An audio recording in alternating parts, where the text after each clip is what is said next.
So hard to be a bulldog. So hard to be a bulldog. So hard to be an SC State. Roof, bulldog.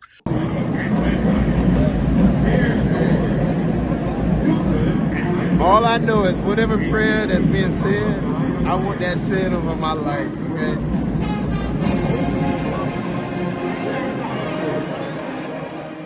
Welcome to The Wire, where we uncover the raw, authentic stories that shaped your college journey. Let's step back into those moments where real stories still shape who you are today. We have the privilege today of what I'm going to consider the biggest Bulldog fan that I know.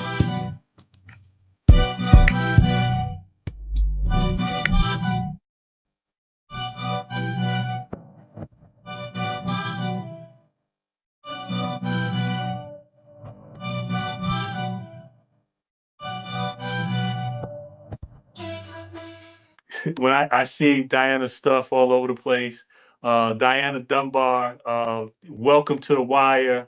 It's our privilege to have you because I don't see anyone that supports the Bulldogs more than you. So again, welcome. Thank you, Cedric. Oh man, this is a privilege for me. You don't get to talk to you see people on Facebook, and sometimes you wonder how they really are. And when I talk to you for the first time, the true garnet and blue is bled through Diana. Is no question. So I guess we'll just get started into the wire questions. Where did you grow up? I grew up in a small little town called Eastover, South Carolina. Okay. It's in between, familiar with South Carolina, well, Hopkins, Gaston, and St. Matthews. Yeah. Okay. All right. What did the young Diana aspire to be? The young Diana wanted to be a nurse. And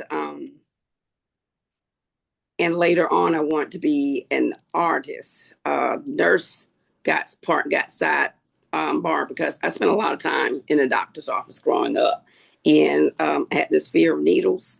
So a nurse told me one day, she was like, baby, if you want to be a nurse, you're going to have to get over that fear. So that didn't happen until I got way older. Okay. What years were you at South Carolina State?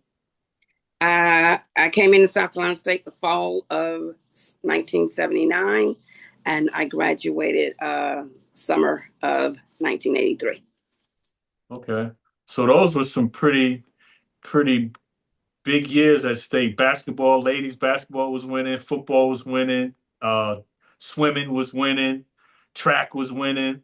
I mean, it was some enthusiasm for real, I would imagine, back then. Yeah, the year I came in, Jeffries left the first time to go to Wichita State. So Bill Davis came in as our coach, and we were slaying everybody while he was there. So I was there doing the Charlie Brown, Robert Gathers, Dab, Blueprint, if you've ever heard of Blueprint. Yeah.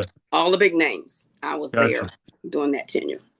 Okay. Yeah, I was talking to Jonathan Giles, the Honorable Jonathan Giles, out of Georgetown, and he talked about Choppy High School, and he mentioned Gathers coming from there.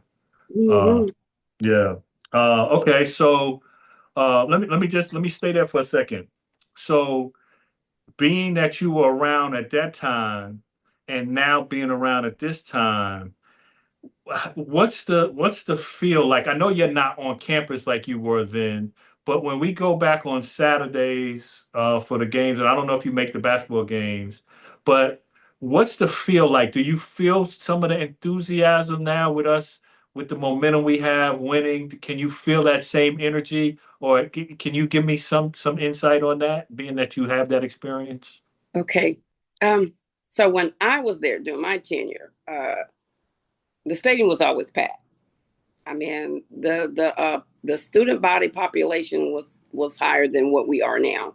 You know, but there was not a Saturday that we missed the games. It was no hanging out in your room. We were set up really like the TV show A Different World. We had dorm heads, and you ate your Saturday breakfast, you caught lunch, and then they would announce, everybody knew they were locking the dorms.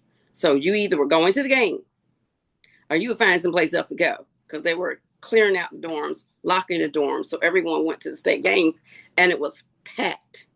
Packed. I mean, when I say packed, standing room only. And fast forward to now, and it was the same with basketballs. We packed out SHM. Fast forward to now, it's lackluster over the last 2 years since Coach Barry has come on, and we have more winning. Right. He's fired up. I'm seeing more people come out because we went through a phase. I've been diehard since I took back my life. My kids are grown now. For like the last 15 years. And I can tell you, from open game, you would not see a crowd until homecoming. Right. From the first game to homecoming, it would be like tunnel wheels out there in the tailgate. You didn't see nobody. We used to be out there tailgating like where everybody at. Right. But all that has changed now with the new era. High energy. We're back to winning. Everybody's pumped up, energized. I'm now seeing it drift back to the way it was when I was there. I just want to see the stadium packed at every game versus homecoming. I agree. I got you. Okay. Thank you for that. So in having fun on campus, you just mentioned, how they were with the head reses and, what dorm or dorms did you stay in? Freshman year, I was a Miller Hall girl. The kids now don't know that Miller Hall was a girls' dorm, female dorm, but was.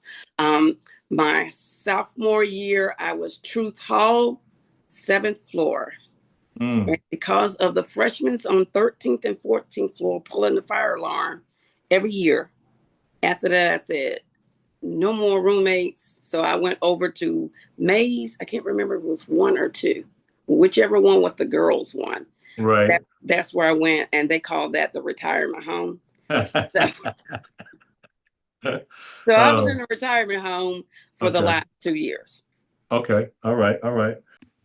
If you want to see what your AI clone could look like for your business, you're watching it right now. At Silver Lining Marketing, we build polished AI clone videos that keep your brand clear, confident, and on camera. We use that to create ads, social media videos, and branded content without you filming every piece yourself. We also back it with follow-up automation, lead conversion audits, and CRM support that turns attention into real leads. If you need a promo, explainer, or offer video, we can build a version like this for your company.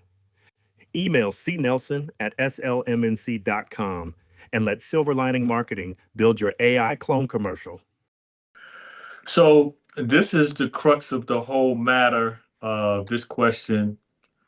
How and why SCSC for you?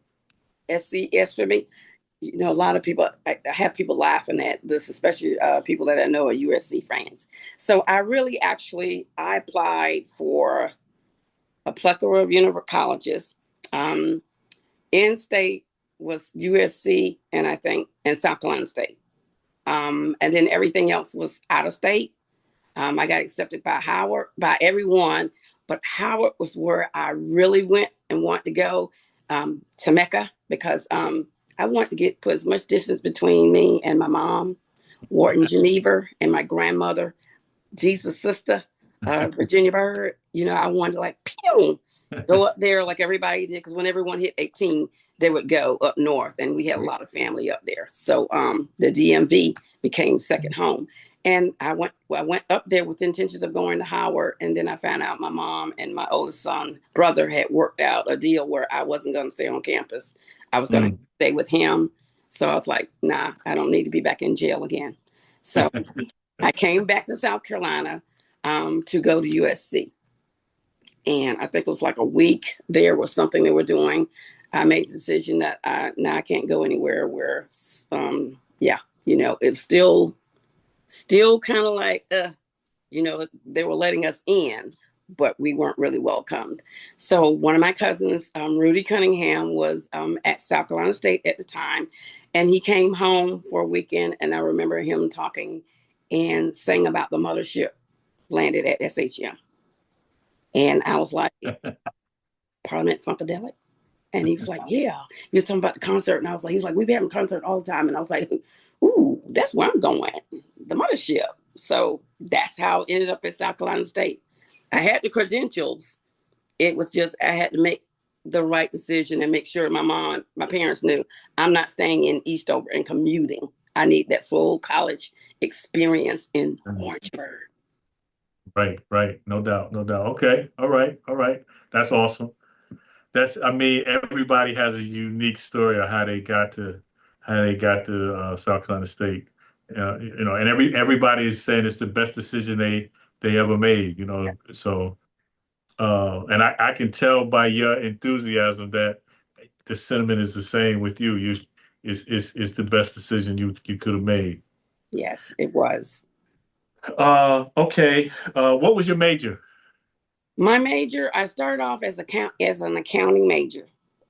Halfway through, I had one instructor.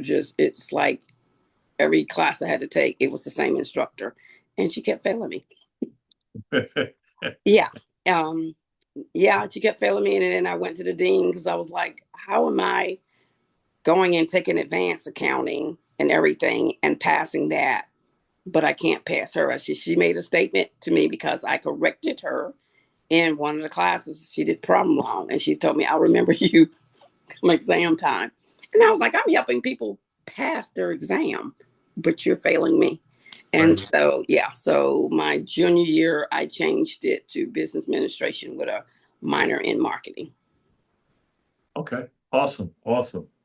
So was Belcher Hall around then, or no? Yeah.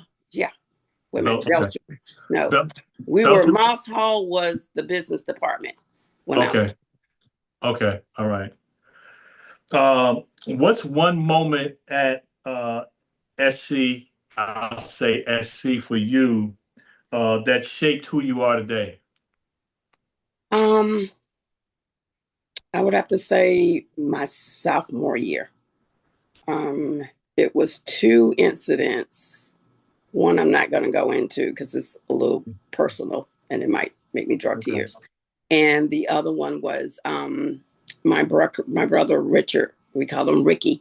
He transitioned while I was home on spring break and getting teary-eyed. He was the wind beneath my wings.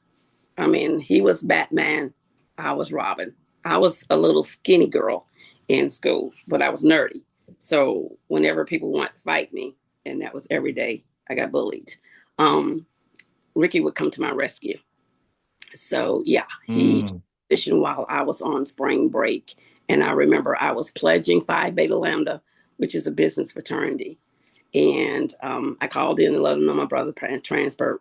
I'll be home another week. And then when I came back, that was the hardest. It took everything for me to graduate because I really pretty much just said the heck with it. But I wasn't going to be a failure because I was the only one. My mom had 7 kids and I was the only one that went to college. So I was determined I was going to get my degree because that was going to be my ticket out of Eastover. So Ricky was through him, I was determined to stick it out, fight through because he would want me to. Okay, well, thanks for sharing. Did you participate? I know you were academician. or I'm not pronouncing that right, but I know you went to academics. Did you, I heard you say you were pledging. Did you participate in any other groups or anything while you were at school? No, they were a little rough back then. They were hazing. Um, so it was a funny story about when I was pledging Phi Beta Lambda, because in the business department, and our dean was Professor Bill Higgins, and he pledged us like the Greeks. Yeah, in the business department. So it's like Monday through Friday, straight hardcore pledging. You had to learn your materials just like the Greek were doing. I think Wednesdays was business dress. So you had to be the boys had to be in suits. Young ladies, we had to be in blue suits, high heels. I hated that. And one of the experience doing, I think I remember going up to an upperclassman who was already a member of Phi Beta Lambda and going through that plethora of information that they asked you for. And then she denied me her signature. Yeah. So I had some choice words to say back to her. And she said, I'll remember you. And if you ever decide you're going to pledge Delta, I'll make sure you don't. And I was like, you said I want to play Delta. I'm a non-Phi none.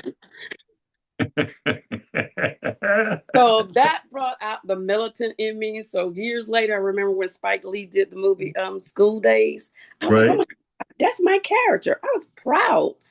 Non-Phi none, So, but I was a Kappa. I was a Kappa kitten.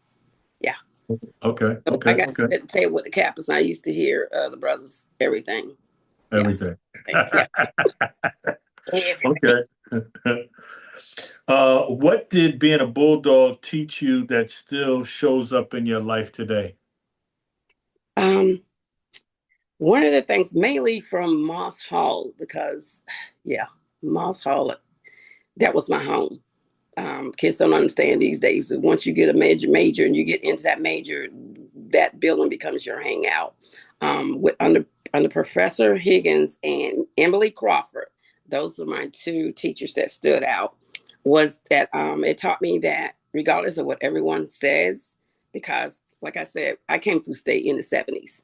So racism was still adamant here in South Carolina, like it is now. And we were taught that you had to be 10 times better. So you had to know your stuff. In the business department, we were taught how to present yourself, strong handshake, look them dead in your eye, never let them see you sweat. Know your stuff, stand on your stuff. Don't walk or stand or speak with your head down, always look direct. So I was shy when I came into state. Those 4 years brought that shy die left, and the die that you see now was built and perfected at South Carolina State University in that business department. And that Bulldog tenacity, yes. By the time I crossed that stage, I came out militant die. And to this day, I'm not. I mean, I stand firm. I say what I mean, and I mean what I say, and that's it. I see it. I see it on a regular. It was in me, but South Carolina State brought it up out of me. I got you. Respect. What do people misunderstand about South Carolina State University? The biggest and the one that I hate, well, we catch it from both sides. From the MEAC and of the HBCU perspective, that we're just this little country ghetto school in Orangeburg that's barely making it, that's barely hanging on, and that when we graduate, because I've had someone from Howard say this to me, that our degree is not worth the piece of paper that it's written on. Yeah, so that's fighting words for me. So yeah, by the time I get through reading them, different perspective. From the other side, it's pretty much the same. It goes a little deeper, and I'm trying to be politically correct with my words, because I remember when I graduated my senior year, I interviewed for a position here in Columbia, and resume sitting there presented. And I remember the interviewer looking at me, asking the questions. And he told me, as usual, you get told you're overqualified. And that stuck like for the first 15 years after I graduated. I got tired of being told I was overqualified. I know I am. But, I got to get my foot in the door. And I remember the guy looking me directly in the eye and he said, so tell me about USC. And I looked at him, I said, USC? I didn't go to USC. I went to South Carolina State University. He said, oh, I just saw South Carolina, so I just assumed you were a Gamecock. His whole persona changed. And then he said, if you transfer to USC, the job is yours. I told him, thank you for the interview, but that would not happen. And I left. Right. Mm. Mm. Mm. Yeah, I got you. Yeah, I mean, that's, oh, and the thing is now it's getting worse now with who we have in office. The blatant disrespect is beyond my comprehension, you know. My first Okay, job so I was with a state agency. You'd be surprised of the stuff that they had on the books, and they probably still, and they had it in writing. I'm like, they're bold to put it in writing. And they had down there to never hire anyone from South Carolina State that has a degree wow, out of the engineering department wow, in black and white. and that And it's still and there. that's in the 80s.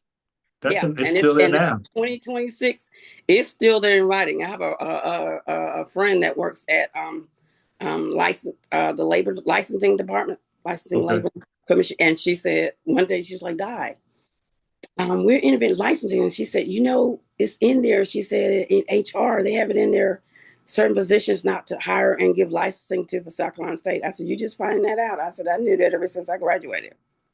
She said, "But they wow, got it in writing." I said, "Yeah, yeah." that's crazy. Okay, so transition into this.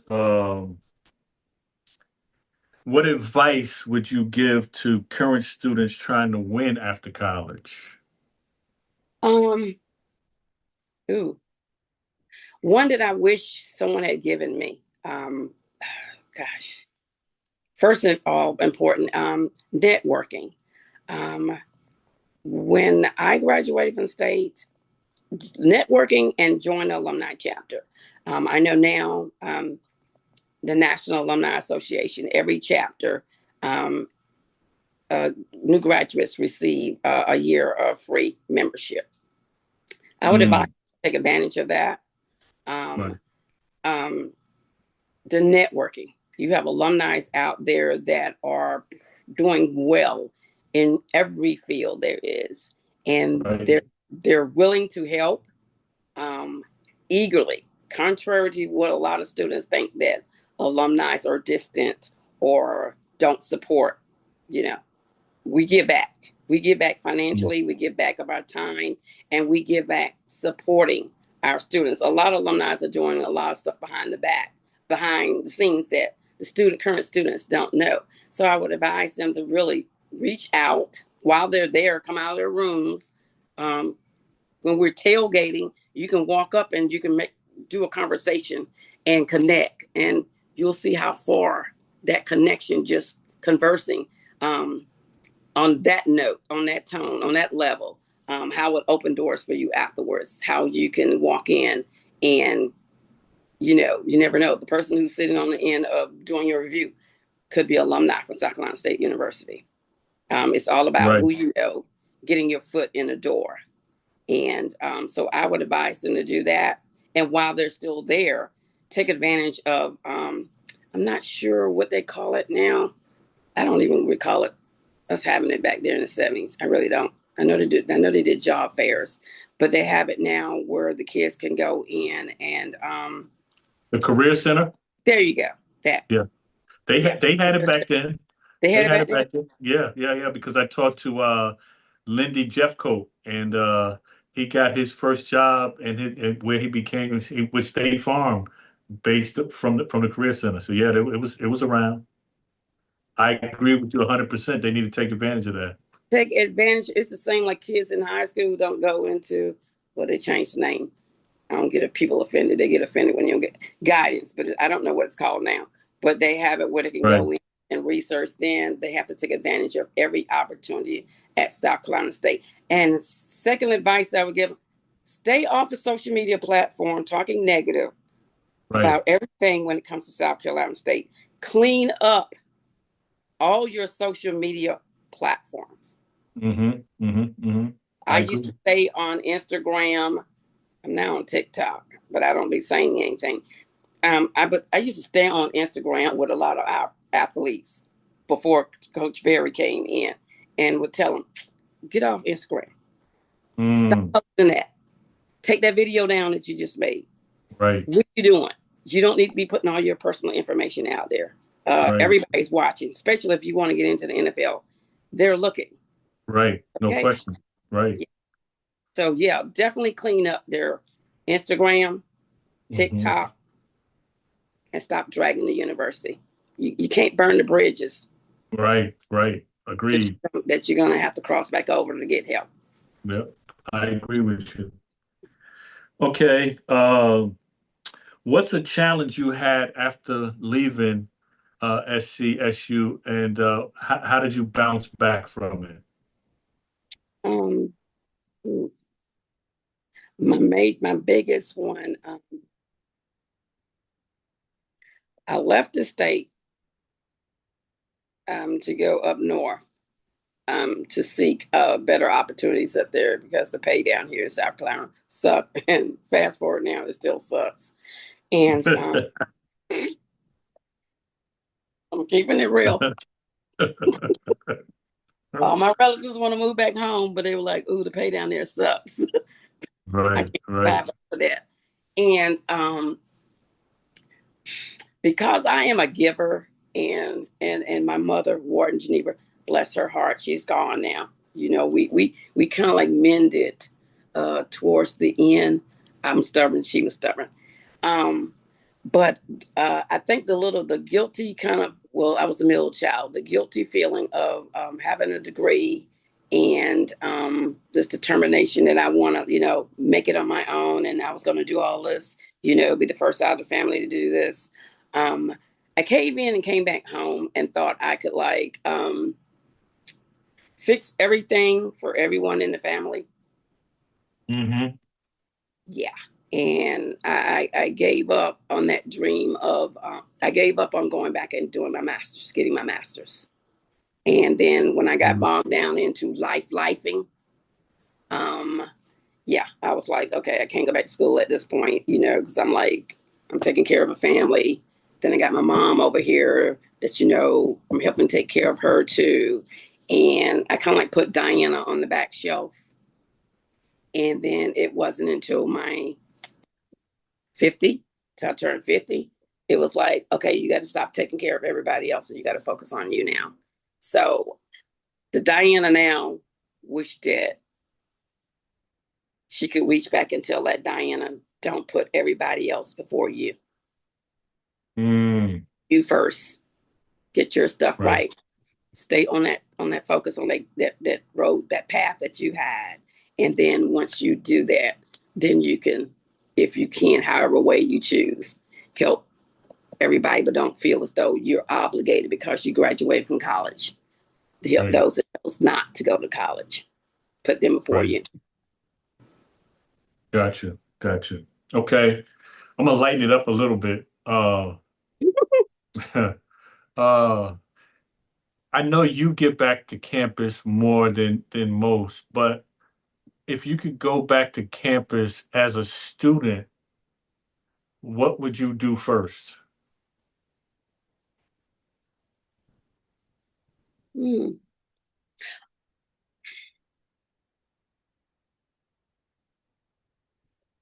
I would ask for, I'm sorry, I'm trying to teach them.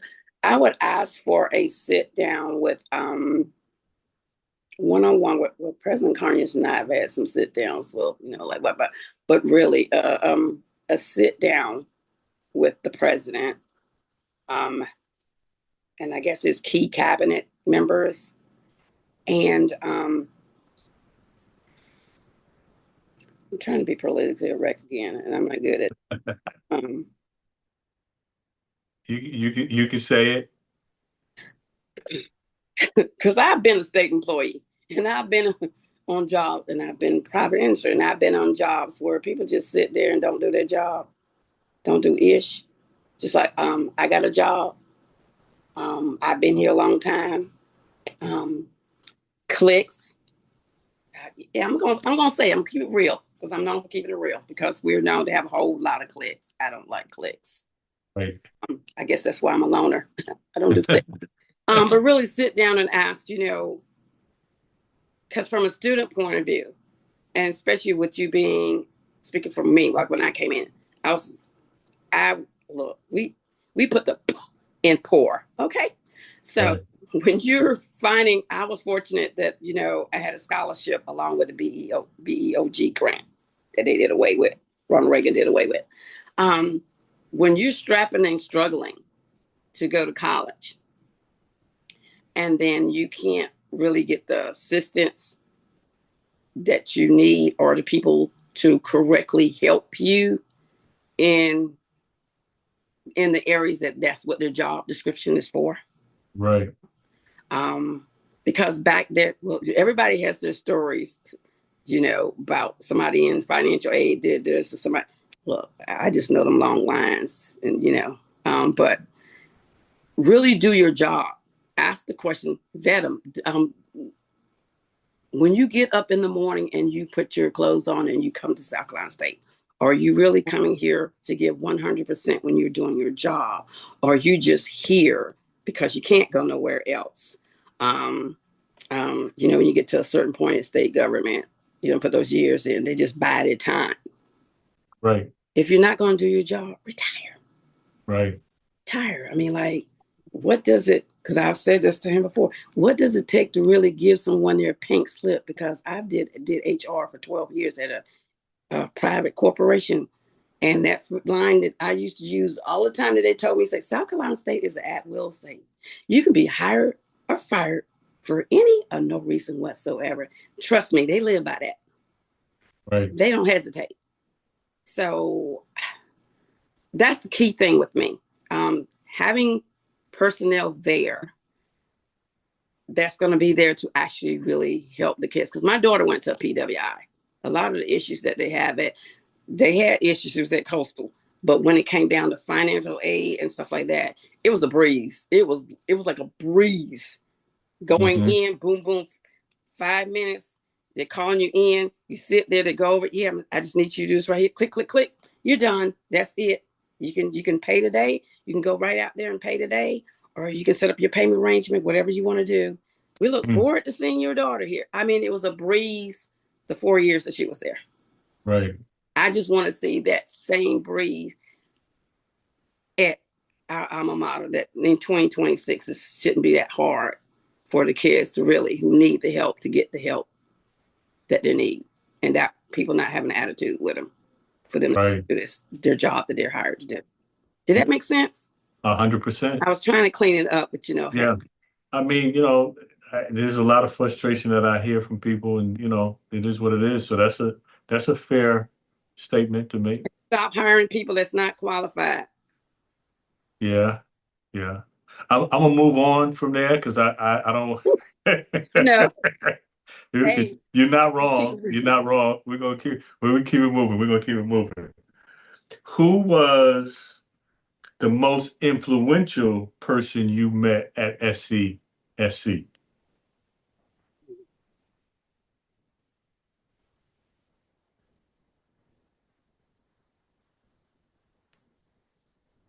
It would have to be Professor Bill Higgins. Yeah. Professor Bill Higgins, I remember him standing at the top shelf steps at Moss Hall on the second floor, and little skinny little me coming in. And I remember him standing there, and he dubbed me Lady, Hail, Hail, Lady Di. And that was long before Princess Di. And that name has stuck with me ever since then. I mean, he was direct. He expect the best from you. It was no such thing as I can't. He saw your potential and he worked hard to pull it out of you. Also, while having fun because he was fun. He was a Kappa, new, but yeah, he was him and Emily Crawford. Miss Crawford was my marketing instructor, and I can speak publicly now without being fearful because of her, because she taught one of my class public speaking, and because of her, shy die no longer exists. Because before, I was afraid of my shadow, but not anymore. So those Professor Bill Higgins and Miss Emily Crawford. Okay, all right. I've heard both of their names in conversations that I've been having. So, what's your definition of success now versus back then? Ooh, now at 65, trust me, I realized that success is not about how big your house is, how fat your bank account is, how fancy the car you go, what exclusive neighborhood you live in, designer clothes or any of that. For me now, especially since being in IJOs, it's realizing that the people who cross your path for a reason. We all have a purpose, and the purpose is not what a lot of times not what someone else tells you it is. It's already it's being perfected in you, and that when the people cross your path, that you're supposed to plant a seed or sow into their life. It will, and it may not. It may be years before you see the fruit of your labor, but it makes a difference and in impact that others don't know anything about. I've had so many kids that have come to me that are now grown, that remember me from when I was doing outreach with DHEC and I did tutoring and teaching that the stereotype of what they call ghetto, labeling our kids ghetto and hood, that just because someone put that name on you, you don't have to accept it and cater to that name of being ghetto or hood or in the projects or anything like that. It's all about how you carry yourself. And it's not what other people think of you. It's what you think and believe in yourself. So, and that's how I raised both of my kids too. Even though my son at 38 said I raised him white and bougie.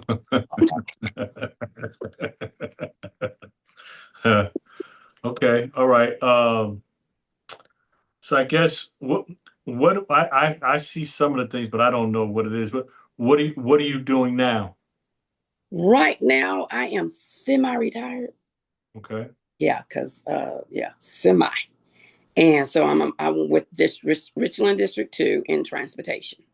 Okay. And then I am, once I get this 503C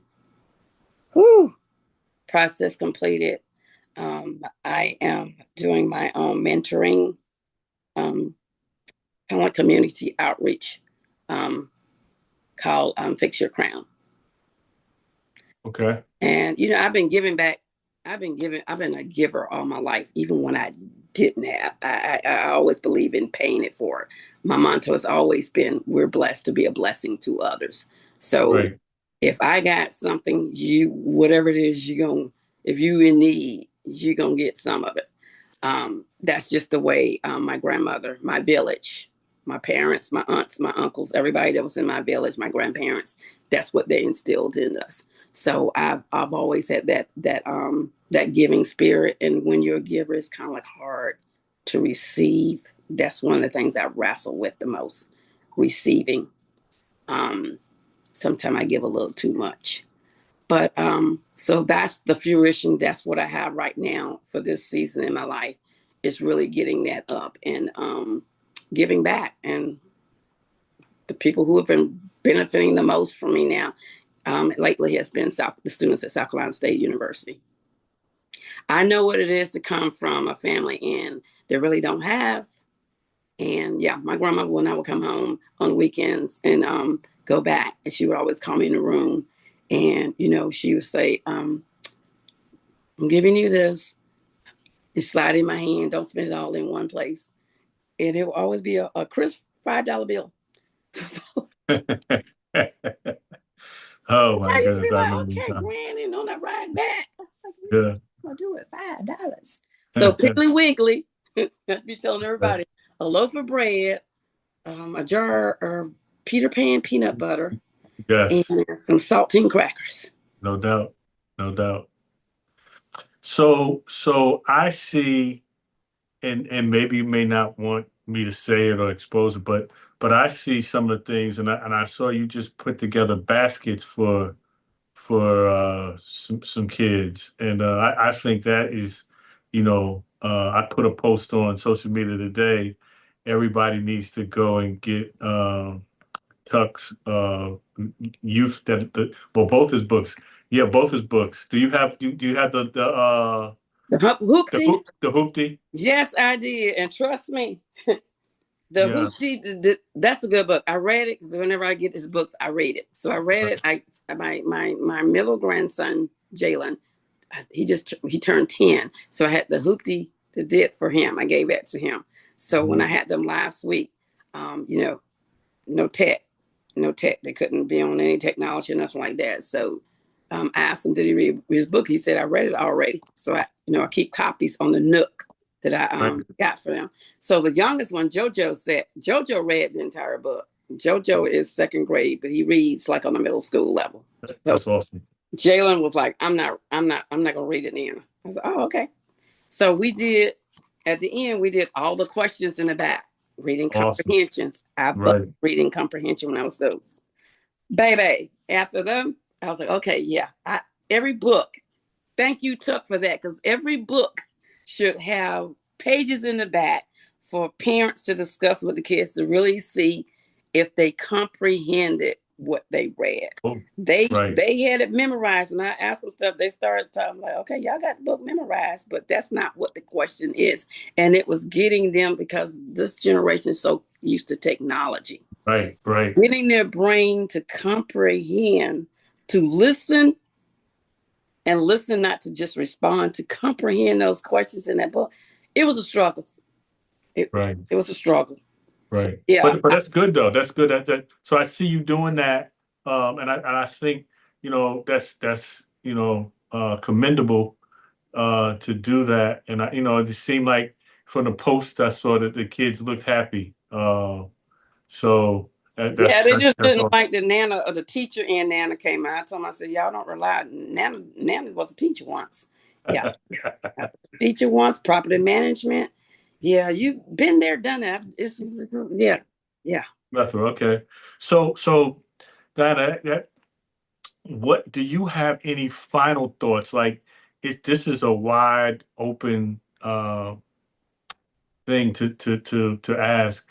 I'm talking about go anywhere you want to as far as any final thoughts when it comes to our alma mater, like, the direction. What do you see about the season? It doesn't matter what any final thoughts you have. Wow, that's a loaded one.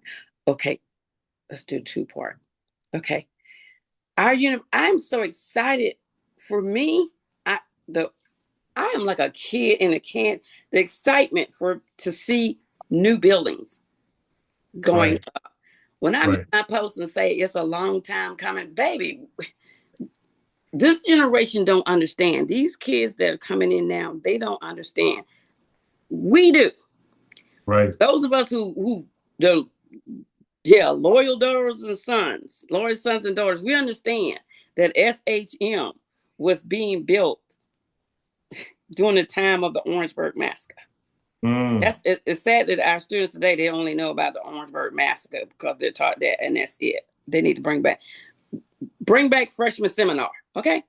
right, right, They can right, learn the fight song, the alma mater, the true history of everything with our university, so they can truly understand the passion that why we alumni, when we say we bleed garnet and blue, that right. passion that we have, that we're excited about seeing these new buildings going up. Because Turner Hall, I remember Turner Hall. I think I had Turner for English. humanities. Hated it. Don't understand why I had to do humanities.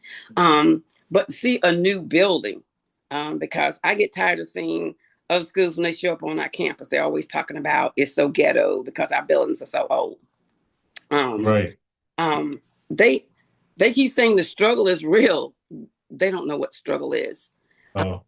Seeing the campus come back to life as far as the new buildings and the buildings that are to come, the full potential, seeing for athletics that we have a head coach that has a vision, and I've seen the facilities that he's put on his, what people would call a board, the vision board. And I'm saying, yes, he's saying he want a practice field. I've been saying for years, we need a indoor practice field. Baby, I keep telling everybody, if I hit the lottery, my son just told me to just go ahead and stretch off. And I do that stretch off, and that stretch off say 5 million, you best believe 3 million is going to athletics to coach, earmarked for Coach Chinsbury, so he can get that indoor practice field. Okay? But baby, if I hit the big one for the big enchilada, everything that he has on that vision board, he's gonna get it. So That's awesome. I would challenge, because I just had my 40-year reunion. It was 3 years ago, on 4 years, and I was shocked that a lot of my classmates had not been back to college on that campus since we had graduated in '83. I challenge everybody to go back on that campus, and they'll be amazed. Right. When I go in there now, I was there 2 weeks ago. I drive back and forth through the campus just so I can look at the new Turner Hall, if they decide to name it. That building is humongous. Yeah, it is. It is. I can't wait to see the addition to the student center, because I know they're moving dirt. I can't wait to see the new dorm that's going to be by Mitchell, because I was there for the groundbreaking. I can't wait in August to go for the groundbreaking for the new state-of-the-art library. I'm just so excited. It took all these years for it to come, but change is happening at South Carolina State University, and I love it. And I put it out there in the universe that I'm still here and in my right mind to see everything come to completion. Awesome. Awesome. Well, that's the Bulldog Wire. Stay positive, stay true, stay happy, stay humble. We'll see you on the wire.